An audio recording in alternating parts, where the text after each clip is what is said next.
Terça-feira, 20 de janeiro. Meu querido irmão, minha querida irmã, estamos entrando na sua vida e muito gostaríamos de entrar no seu coração para aí semear a palavra de Deus, que é sempre a grande orientação para a nossa vida. Nesta terça-feira da segunda semana do tempo comum, a liturgia nos apresenta o Evangelho de São Marcos, capítulo 2, versículos de 23 a 28.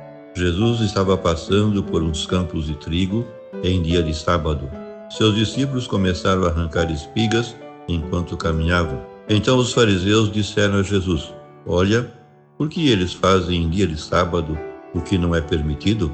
Jesus lhes disse: Por acaso nunca lestes o que Davi e seus companheiros fizeram quando passaram necessidade e tiveram fome? Como ele entrou na casa de Deus no tempo em que Abiatar era sumo sacerdote, comeu os pães oferecidos a Deus e os deu também aos seus companheiros? No entanto, só aos sacerdotes é permitido comer esses pães. E acrescentou: O sábado foi feito para o homem, e não o homem para o sábado. Portanto, o Filho do Homem é Senhor também do sábado. Meu querido irmão, minha querida irmã, na controvérsia de Jesus com os fariseus sobre a observância do sábado, como vemos hoje e amanhã, está subjacente uma tradição primitiva que os três evangelhos sinóticos referem, se bem que com algumas diferenças entre eles. Hoje lemos a versão de Marcos.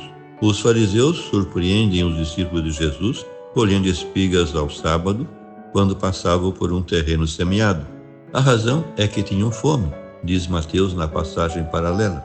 Os guardiões da ortodoxia acusam-nos de violação do descanso sabático, pois, segundo a Mishnah, recopilação das tradições rabínicas, era uma das 39 maneiras de violar o sábado, pois equivalia nada menos do que a colheita dos frutos. A resposta de Jesus, defendendo os seus, supera o plano das discussões de escola e relativiza a intocável lei do sábado ao situá-lo no plano da pessoa, e o faz mediante um exemplo, um princípio e a própria autoridade. O exemplo, referido a qualquer lei em geral e não só a do sábado, é a conduta de Davi e seus companheiros quando, fugindo de Saul e famintos, no tempo do sacerdote Abiatar, comeram os pães da proposição, pães sagrados do templo, reservados pela lei aos sacerdotes.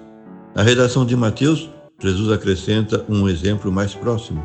Os sacerdotes podem violar o sábado no templo sem incorrer em culpa. Para concluir, referindo-se a si mesmo, pois eu vos digo que aqui há um maior que o templo.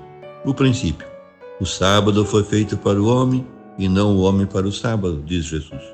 Essa foi a intenção original do legislador. De fato, nas duas formulações do Pentateuco, a lei do sábado aparece como uma lei humanitária e social ao serviço do homem. Prescreve-se o descanso para todos do trabalho e para celebrar a libertação dos trabalhos da escravidão no Egito, e para imitar o descanso do Criador no sétimo dia da criação. A lei sabática era, pois, simultaneamente religiosa, cultural e social, uma lei de liberdade e não de escravidão para o homem. Por fim, a autoridade de Jesus é o último argumento de Cristo. O Filho do Homem, título messiânico referido a ele mesmo, é Senhor também do sábado. Portanto, os que estão com ele, os seus discípulos, participam da sua liberdade e senhorio para transgredir sem culpa a lei ritual do sábado. Se na passagem paralela de Mateus Jesus se declara mais importante que o templo, porque ele mesmo é a presença viva de Deus, ao afirmar também Senhor do sábado, aponta para uma nova lei sabática, dentro do conjunto da nova lei evangélica que ele promulgou no Sermão da Montanha. Além disso, chamar-se Senhor do sábado era declarar-se Messias, pois, segundo a tradição rabínica, somente o Messias podia modificar a lei do sábado.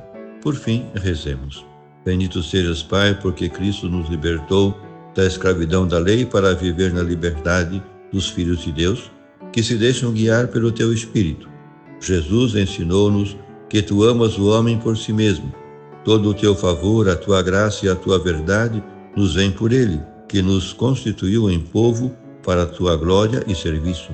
Aceitamos Cristo como nosso Senhor e mediador, e Ele foi o sim total à Tua vontade, e Ele é a nossa lei. Concede-nos seguir o seu exemplo pela obediência da fé, colocando toda a nossa vida nas suas mãos de Pai, para podermos celebrar contigo o teu eterno dia de festa. Amém. E a você, meu querido irmão, minha querida irmã, que me acompanhou neste encontro com a palavra de Deus, desça sobre ti a bênção de Deus Todo-Poderoso, Pai, Filho e Espírito Santo. Amém.